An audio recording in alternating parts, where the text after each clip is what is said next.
Hello friends, तो कैसे हैं आप लोग। आशा करता हूं आप लोग बहुत ही अच्छे होंगे। फ्रेंड्स, आज की इस वीडियो में मैं आपको एडवांस में मैं आपको ये बताने वाला हूं कि जो डीएलएड में आप एडमिशन के लिए जाएंगे तो कौन कौन से डॉक्यूमेंट्स आपको लगेंगे। क्योंकि ये सभी अगर डॉक्यूमेंट्स आपके पास में नहीं रहेगा और आप पूरा वीडियो देख लेंगे, पूरी बात को बेहतर तरीके से समझ लेंगे, तो जो जो डॉक्यूमेंट्स आपके पास में नहीं है वो सभी डॉक्यूमेंट्स आप क्या करेंगे, पहले से बनवा लेंगे। क्योंकि कोई भी डॉक्यूमेंट जो है जल्दीबाजी में नहीं बनता है, थोड़ा सा समय लगता है बनने में, 15 दिन 20 दिन है ना, 1 महीना, इस तरह समय लगता है। तो आप पहले ही जान लें ताकि आपको प्रॉब्लम नहीं हो बाद में कि एडमिशन के टाइम में कौन कौन से डॉक्यूमेंट्स लगते हैं। जो डॉक्यूमेंट्स आपके पास नहीं है उसको पहले से बनवा लें, और जो है तो है वो रहेगा, है ना। तो पूरी वीडियो को जरूर देखें और एक एक चीज को समझें कि कौन सा डॉक्यूमेंट्स लगने वाला है, कौन कौन सा डॉक्यूमेंट्स नहीं लगने वाला है। तो हेलो दोस्तों, मेरा नाम है मोहम्मद जमील सर और आप देख रहे हैं इंडियन इंग्लिश स्कूल फरकिया। अगर आपने हमारे इस चैनल को अभी तक सब्सक्राइब नहीं किया तो चैनल को सब्सक्राइब कर लेंगे, वीडियो को लाइक कर लेंगे, और अगर आप पहले से सब्सक्राइब करके रखे हैं तो आप लोगों का बहुत बहुत धन्यवाद। चलिए वीडियो को आगे बढ़ाते हैं। देखिए दोस्तों, बिहार डीएलएड एडमिशन 2024 से 26 डीएलएड एडमिशन डॉक्यूमेंट्स, कौन कौन से डॉक्यूमेंट्स लगेंगे एडमिशन के समय में। तो सबसे पहले आपको एडमिट कार्ड लगेगा, जो कि एडमिट कार्ड आपके पास में होना चाहिए, जो अपने एंट्रेंस एग्जाम का जो ये दिया एंट्रेंस आपने मतलब कि दिया है, तो जो एडमिट कार्ड है वो आपके पास में एडमिट कार्ड होना चाहिए। उसके बाद में जो रिजल्ट आएगा, यानी जैसे एडमिट का एंट्रेंस आपने दिया, उसके बाद में आपका जो है कि आंसर की जारी होगा। आंसर की जारी होने के बाद में क्या आएगा, आपका रिजल्ट आएगा। तो वो रिजल्ट आप क्या करेंगे, डाउनलोडिंग कर लेंगे। और उसका जो रैंक कार्ड एक होता है, उसी में मैं आपको बताऊंगा कि जब आपका जो कि आंसर की आने के बाद में जो है ना, रैंक कार्ड जो है कि किस तरीके से डाउनलोडिंग होता है, कैसे क्या सिस्टम है, मैं आपको बता देगा। उस हिसाब से आप रैंक कार्ड डाउनलोडिंग कर लेंगे। अगर आप जानते तो कर लेंगे, नहीं तो मैं आपको खुद करके देगा, ठीक, कोई टेंशन नहीं है। तो रिजल्ट और रैंक कार्ड होना चाहिए। उसके बाद काउंसलिंग जो आप करेंगे, जैसे कि आपके आंसर के आने के बाद में रिजल्ट आएगा, रिजल्ट आने के बाद में जो आप काउंसलिंग करेंगे, तो काउंसलिंग करने में का जो पीडीएफ है, काउंसलिंग वही होता है कि कॉलेज वगैरह का सिलेक्शन करने का होता है।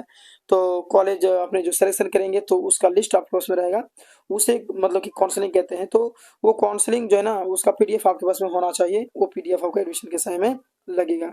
उसके बाद मैं आगे बात करूँ तो अलॉटमेंट लेटर जो है, अलॉटमेंट लेटर वो आपके पास में होना चाहिए। और ये क्या होता है ये भी मैं आपको समय आने पे बता देगा, उससे सिर्फ टेंशन नहीं है। ये अभी किसी के पास में नहीं है, ठीक है। ये किसी के पास नहीं होता, काउंसलिंग रिजल्ट ये रैंक कार्ड ये अभी किसी के पास है ही नहीं। जो कि समय आने पर जो कि डाउनलोडिंग में करके बताएगा आप लोगों को किस तरीके से डाउनलोडिंग करना है।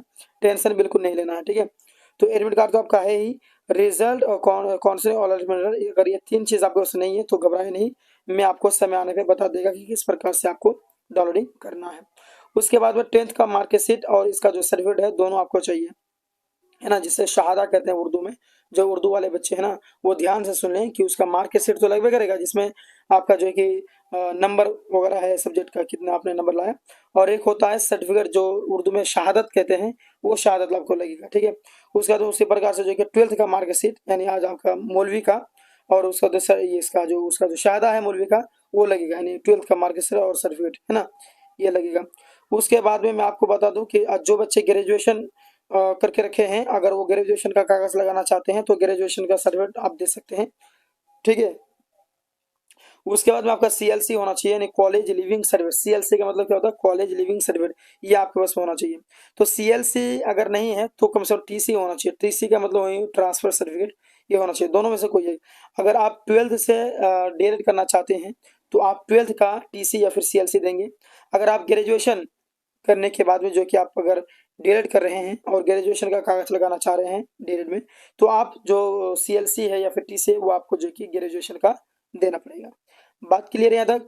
तो अगर आपके पास सीएलसी नहीं है तो कॉलेज जा करके, जहाँ पर आपने मौलवी किया है मतलब कि, या फिर आपने आलिम किया है, या फिर आप जो कि 12th पास किया है, तो वहाँ जा करके आप जो कि ले लेंगे। उसका तो जाति होना चाहिए भैया, ऐसा नहीं कि आपके पास में जाति नहीं हो, जाति होना चाहिए। और उसके बाद निवास होना चाहिए। और निवास के बारे में बता दूं भैया कि 1 साल के अंदर का निवास होना चाहिए। ऐसा नहीं कि 5 साल पहले आप बना दिए और वही निवास आप लगा रहे, नहीं लेगा आपसे। तो निवास होना चाहिए, आय होना चाहिए, है ना, आय बना लेंगे आप अगर आपको से नहीं है तो। पहले वीडियो बनाने का मेरा मोटिव यही है, मेरा मकसद यही है कि आपको समझा देना कि भैया कौन कौन से डॉक्यूमेंट्स लगेंगे। नहीं है तो बनवा लें, अभी समय है ना भैया। उसके बाद में ओबीसी एनसीएल ईडब्ल्यूएस का जो कि उसका एनसीएल अगर मतलब कि रिजर्वेशन अगर आप चाहते हैं तो ओबीसी ईडब्ल्यूएस वाले जो है कि एनसीएल जो है वो बनवा लेंगे। उसके बाद में जो पीएच है, वो जगह अगर मतलब कि आरक्षण पाना चाहते हैं तो अपना सर्टिफिकेट बना लेंगे। फ्रीडम फाइटर जिसके जो कि परिवार से कोई अगर फ्रीडम फाइटर में अगर हिस्सा लिए हों, है ना, तो स्वतंत्रता सैनिक में अगर हिस्सा लिए हों, भाग लिए हों, तो वो अपना जो कि ये लगा सकते हैं, जो उसका कास्ट का जो एनसीएल होता है वो बनवा लेंगे आप, ठीक है। उसके बाद में आधार कार्ड, वो तो हर किसी के पास में होता ही है। उसके बाद 5 फोटो। तो अभी मैंने जितना डॉक्यूमेंट्स बताए इन सब का ओरिजिनल चाहिए भैया, ओरिजिनल, और दो दो करके फोटो कोई बना लेंगे आप, ठीक है। कितना करके, दो दो फोटो भी बना लेंगे आपसे। कॉलेज वाला जो है ना आपका, जो कि ओरिजिनल भी ले लेगा और फोटो कॉपी दोनों ले लेगा, ठीक है। और कुछ दिनों के बाद में जो कि आपको रिटर्न कर देगा ओरिजिनल। और रिटर्न करने के लिए आपको, रिटर्न मांगने के लिए आपको जो है ना एप्लीकेशन भी लिखना पड़ता है। ऐसा नहीं कि आपको ऐसे दे देगा, नहीं, एप्लीकेशन लिखना पड़ेगा कि भैया हमको रिटर्न कीजिए ऐसा वैसा। तो ऐसे मेरा अनुमान से जो है ना 5 महीने के अंदर जो है ना आपको जो ओरिजिनल जो डॉक्यूमेंट्स लगेगा वो आपको रिटर्न कर देगा, ठीक है। तो अभी मैंने जो भी बताया वो हर चीज़ आप जुगाड़ कर लेंगे। अगर आप उस नहीं है तो आप अभी से इंतज़ाम कर लें। यही अपडेट देना था आपको।